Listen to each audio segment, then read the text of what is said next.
Boo, besties! Happy Halloween, and welcome back to the Huey Lewis and the News Updates account. I'm your host, Newt Horizons, cosplaying as Asuka from Evangelion, and today we will be recreating Patrick Bateman's apartment in Happy Home Paradise, because that's what Flurry wanted, apparently. That's right, besties. This is actually a stream VOD from a channel member stream that I did last Halloween, where we recreated the iconic stark white apartment from the movie American Psycho. And today, to celebrate the Halloween spirit, I'm going to be sharing that fabulous build with all of you, including the really neat artificial city skyline that we were able to make on the outside of the build. Now, I'm going to talk a little bit about how the build came together, give a little bit of a life update, and of course, we're going to talk about the insane Animal Crossing update that was revealed literally today, the day that I'm recording this. And if you want a full breakdown of that update trailer that just dropped, I did a full 30-minute video where I covered the entire thing in a ton of detail, and I'll have that linked in the card for all of you to check out next. But in the meantime, you know what to do, besties. Grab yourself a snack, grab yourself something to drink, and let's get right into it. Welcome back, besties. It's VoiceOver Nude, and I just wanted to give a brief content warning for this video. For those of you who are unaware, American Psycho is an R-rated movie about the titular American Psycho, Patrick Bateman, who is a wealthy Manhattan businessman with a bit of a taste for blood. So there will be some cartoonish depictions of some of the violence from the film in this video. I won't show any graphic screenshots or anything like that, but I just wanted to give you guys a heads up. The New Horizons YouTube channel is not a kids channel, but it is sort of meant for everyone. And the movie American Psycho is very much not that. So I just wanted to give a warning up top here. Very good film though. We actually watched it in a film class that I took in college, actually, during the unit we did on feminist theory, and it was, honestly, loved it. Great stuff. Anyways, we're starting here on the outside, and you may have noticed in the intro when I was dressed as Asuka that I'm on the Tokyo 3 switch for this build, not the Nautilus switch where I normally do Happy Home Paradise. And that's because I really wanted to make a proper city on the outside, and I have all the custom designs available to do that on Tokyo 3. So we're going to be creating a lot of fake buildings and apartments, and even an elevated subway track that's sort of peeking out from one of the buildings, almost like it's coming out of a tunnel.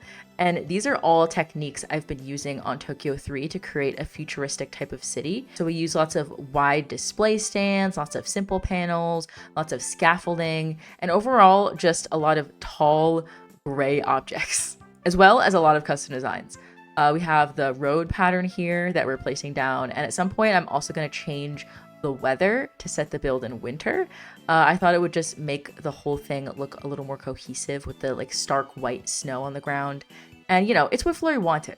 So who am I to deny her that? Anyways, if you're curious about this build style at all and want more tips on how to achieve this sort of look in your game, I have a whole playlist of Tokyo 3 builds you can check out, and I'll link that in the card. And I will absolutely be adding more videos to that playlist very soon because of the huge update that was literally just announced the day that I'm recording this.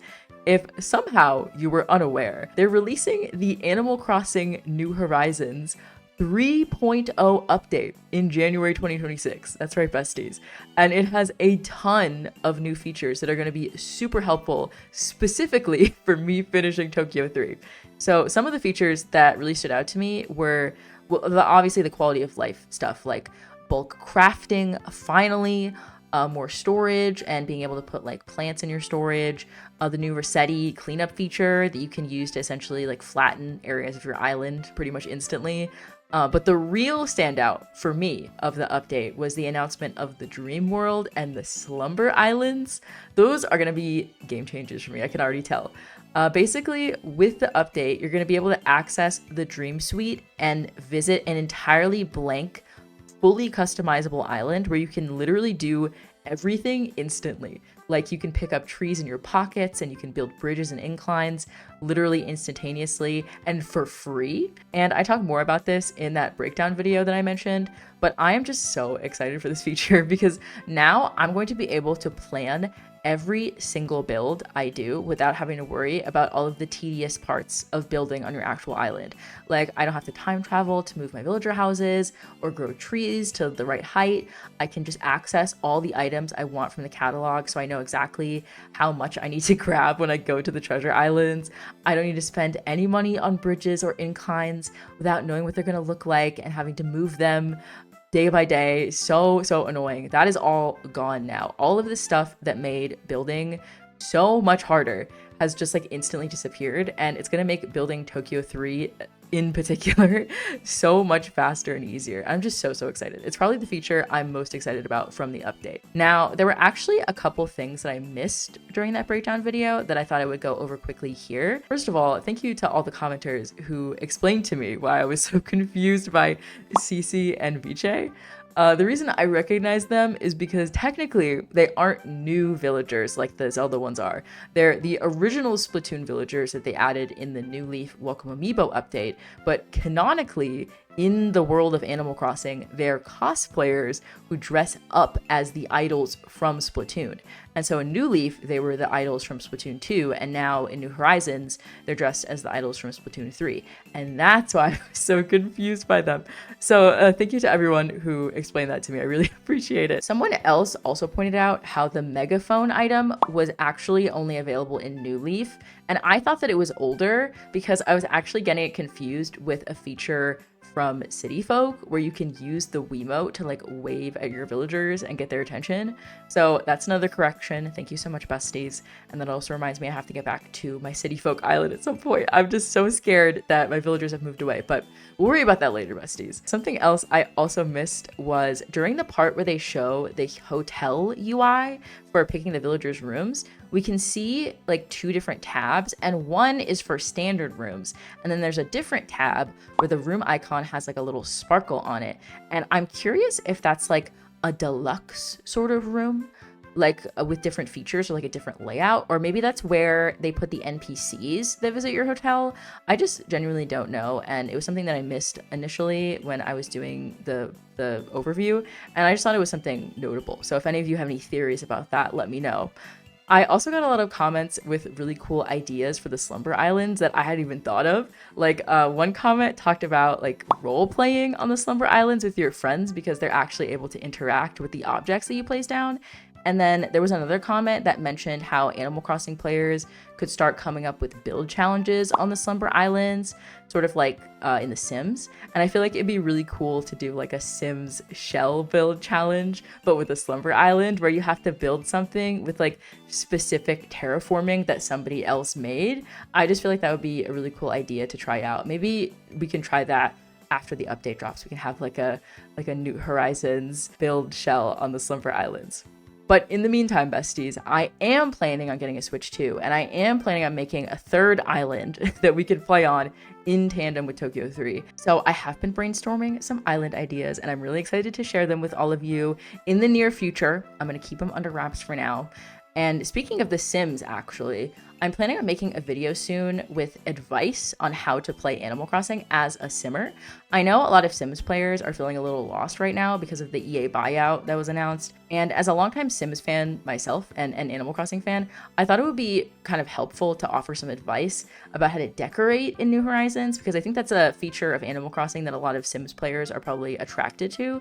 So if any of you besties have any advice you want to offer Sims players coming into this game for the first time, feel free to leave a comment down below so I can make sure not to miss anything in that video. Now, we are just about to wrap up the outside in a second. We've added the really cool train that I've built several times over on Tokyo 3 at this point.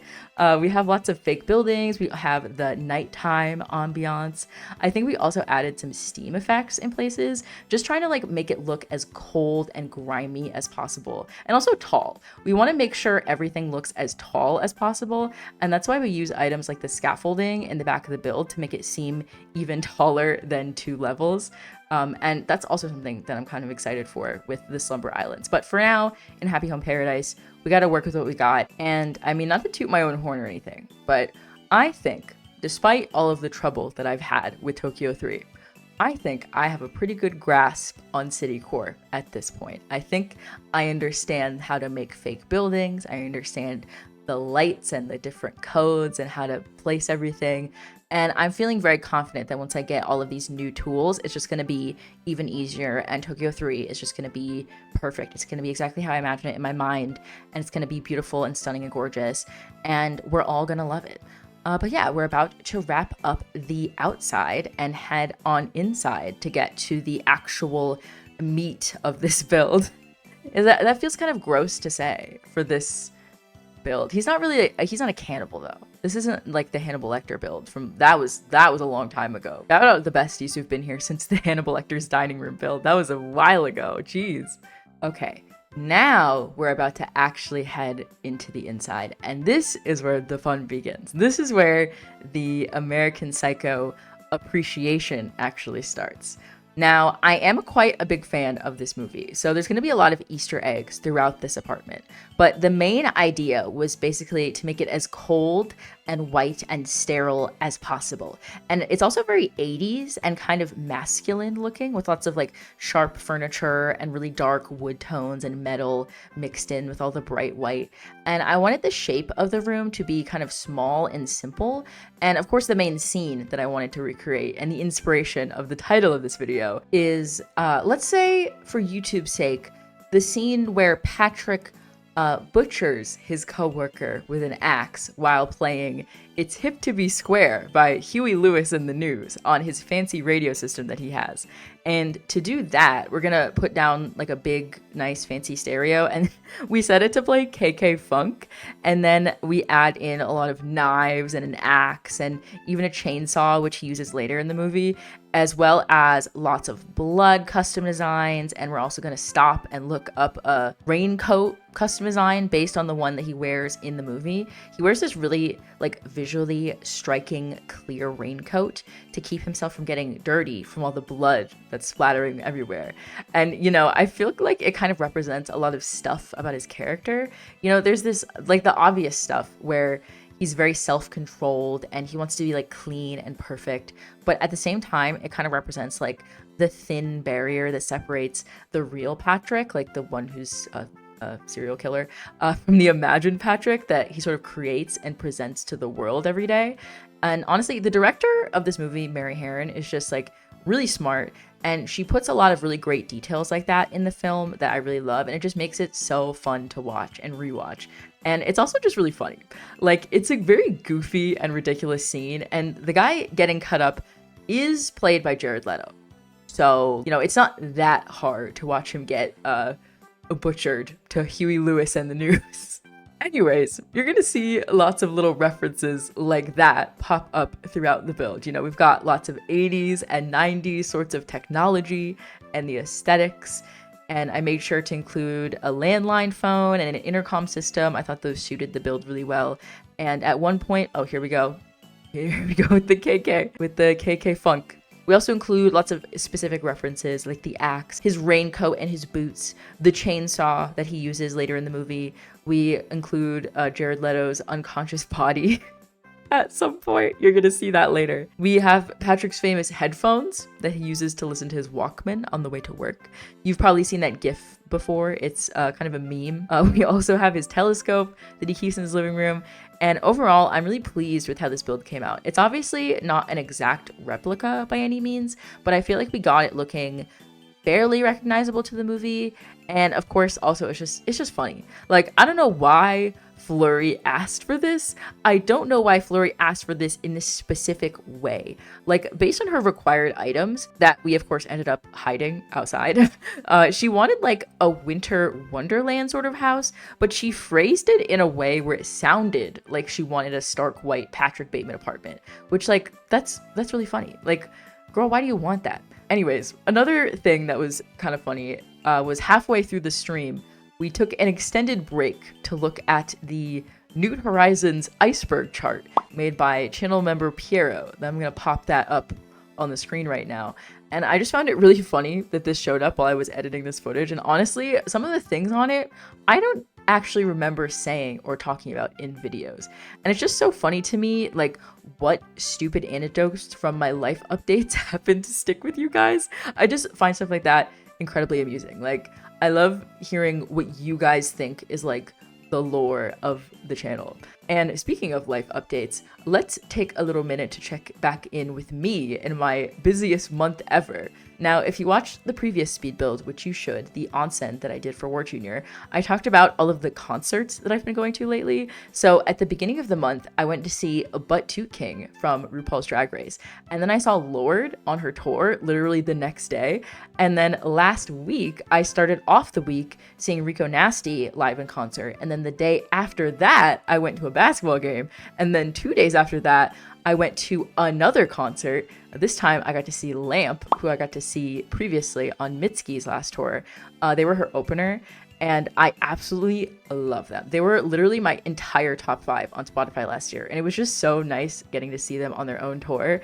Once again, it was very funny because much like at the Mitski concert, there were a lot of children present, a lot of teenagers. Oh, here we are looking up the custom designs. Actually, funnily enough, while I was waiting in line to get into the Lamp show, I ended up chatting with this dad and his teenage daughter who were at the show together, and they were really, really sweet. He just seemed like a really cool dad because he got his kids into music and apparently took them to like a ton of shows. And the daughter, she was a great kid. She made me feel very old, but she was very cool, and she kept recommending me bands to listen to, which is really sweet of her. You know, all in all, great crowd, great time, amazing show. The percussionist from Lamp in particular always blows me away watching him play live. That man legit plays like 30 instruments, and he plays all of them during the show. Like 1 minute he's on the wind chimes, and then 2 seconds later he's doing a trumpet solo. It's absolutely crazy. So anyways, that was my second to last concert of the month. My last concert was the one I was actually the most excited for, and that was Doechii. Now, I've been a fan of Doechii for like maybe 6 years now, I think, and it's been really crazy watching her blow up. Like, she's so immensely talented, and it's just very deserved. But I haven't been able to see her in concert until now. So like, I knew I had to try as hard as I possibly could to get not just into the show, but like get my ideal Doechii experience. Here we are putting down Jared Leto's Unconscious Body. Anyways, back to Doechii. I really wanted to get the ideal Doechii experience, especially when she's touring like such an amazing album. So I told myself, I manifested, besties, that I was going to get Barricade at the Doechii show in Atlanta. Now, I had a GA ticket, so my plan was basically to just show up as early as humanly possible to the Coca-Cola Roxy and just devote the entire day to camping out for Doechii. And that plan would have been a lot less complicated if it wasn't for the fact that all of a sudden, right before the day of the show, the weather decided that it was actually fall, like for real now, instead of for fake. And it went from being like 75 and sunny to 40 degrees and rainy pretty much instantly. But that didn't deter me, besties. I modified my outfit that I had planned for the concert to suit the weather. And I ate a super big breakfast, and I just went out into the storm at like 11 a.m. to camp out for the Doechii concert. Now, obviously, I was the first one there because doors weren't for another 8 hours, literally 8 hours, and it was raining cats and dogs outside. But there was this extremely kind Live Nation employee, Josh, shout out Josh at the Coca-Cola Roxy. He helped me out so much. He brought me an extra rain poncho. He brought me water. He even let me borrow like a folding chair because it was too wet to sit on the ground. And eventually, after about an hour of sitting alone in the GA line, they tried to put me on the cover of Vogue, but my truck was too long. He told me that his coworker could upgrade my ticket to VIP for like $50. And he could guarantee that I would be the first person inside the venue. Now, this was kind of shocking to me because the VIP packages online were like multiple hundreds of dollars. So I was like, okay, I'm immediately jumping on that. That $50? Absolutely. And I ended up being the first in line for VIP. And I ended up making friends with 2 other girls who were also there at noon. Shout out to my fellow Swamp members, Cheyenne and Ari. I saved their spots in line for them while they went back to their hotel, and they changed into 2 adorable outfits, extremely cute. And they brought me snacks, which was really sweet. And everyone, honestly, in the Swamp VIP line was super nice and fun to talk to. And they were all very respectful of me for coming so early. Like, no matter what orientation the line ended up being in, they always pointed out that I needed to be at the front, which I appreciated, but it was very funny. And listen, besties, When we did finally get inside, 8 hours later, this was my view. Dead center, front of the barricade, right in front of Dochi. I felt like I was in a dream. Like, I didn't believe that it was real. I couldn't believe what was happening to me, to be honest. I showed up that morning with a GA ticket and a dream. And many cold, wet hours and $50 later, I had somehow ended up front row for one of my favorite rappers of all time. And it was just phenomenal. Like, Dochi is so talented. The show was just immaculate. She looked beautiful. And also, my friend Cheyenne, that I made friends with in the line, got picked from the audience to be in the show. Like, she got to sit in front of Dochi on stage while she was dancing, and me and Ari were like screaming so loud for her for the front row. It was just incredible. I will say, my only complaint was that the show did start super late. Not of Dochi's fault, but it did run so late that we did not have time for an encore, and I did not get to hear Yucky Plucky Fruitcake, which made me very sad. But you know what, besties? That just means that I have to see Dochi again in the future. So think about that for a second. I can't be too mad about that, you know? Anyways, we are finally wrapping up the build, besties, making sure everything's right, shining everything, checking things outside, making sure to hide Flurry's stupid required items that she wanted. Also, I just realized I was supposed to show you all my Halloween costume this year. So here it is. I dressed up as Honey Senpai this year from Oran High School Host Club. Some of you may have already seen this costume if you were at the Halloween HHP live stream this past weekend. That stream was so much fun. But of course, we had to do the annual photo shoot so you could get the whole Oran Host Club fantasy besties.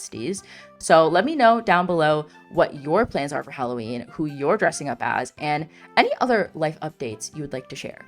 And with that, we're going to rename this build and head on over to the outro. And here we are. Thank you so much for watching, besties. I know Asuka is in the intro and Shinji is in the outro, but we're not going to worry about that right now. Anyways, thank you so much for watching. I hope you enjoyed, and I hope this build got you into the Halloween spirit. Halloween is my favorite holiday, and I always love getting to celebrate it with y'all in Animal Crossing. As always, besties, if you like this video, make sure to leave a like and a comment letting me know. It really helps me out. If you really liked this video, you can subscribe and hit the little bell to be notified every time I post or go live. It's totally free, and it helps you find my videos when the pesky YouTube algorithm won't show them to you. So be on the lookout for more Animal Crossing videos as the 3.0 update approaches, including that new island I mentioned, as well as the 3.0 update breakdown that you can watch now on the channel. Also, as a reminder for my former Extra Besties, my former channel members, if you'd like to take advantage of Extra Besties Claims Court, I am currently catching up on uploading channel member videos that I missed earlier in the year. So if you're no longer a member but would like to access those videos, click the link below to join my Discord and check out the Extra Besties Claims Court channel. And with all that being said, besties, happy Halloween. Thank you so much for watching, and thank you for being you and for being here on this earth. You are a gift, and I'm so glad to have you here, and I'll see you again in the next one. Bye, besties!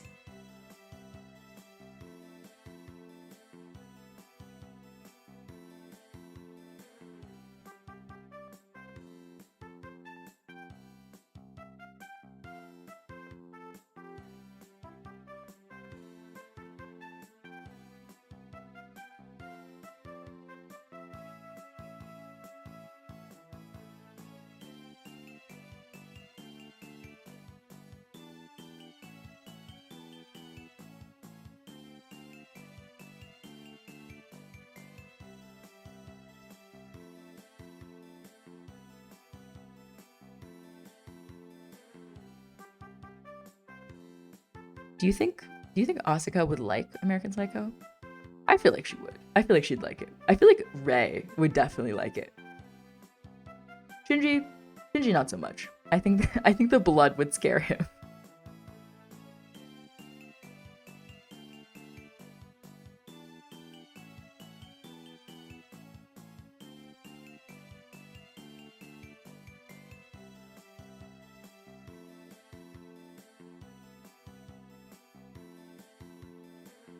It's up to be square. I'm sorry.